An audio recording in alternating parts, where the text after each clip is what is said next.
Երևի եթե հետ գնանք վերջին 6-7 տարվա իմ հարցազրույցները, ինչ որ հայտարարել եմ քաղաքական, քրեական, ուրեմն հանցաշխարհի հետ կապված տարբեր մարդկանց, երբեք ցեղ չեմ շպրտել, ես երկու բան ասեմ, որ դուք իմանաք, հա։ Սա իմ առաջի հարցազրույցն է ձեր տաղավարում, իմ համար շատ հաճելի է։ Հետո ինձ կճանաչեք։ Ես շատ մարդամոտ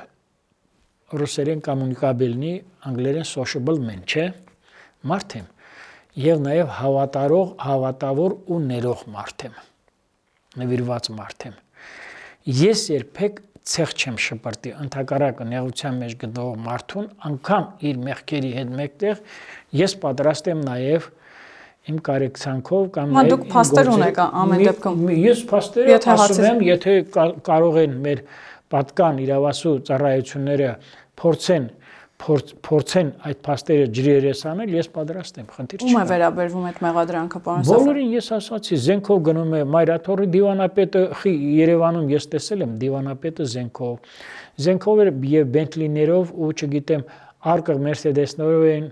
ման գալիս եւ դիվանապետը եւ Արաքյան հայրապետական թեմի առաջնորդը եւ էլի մարդիկ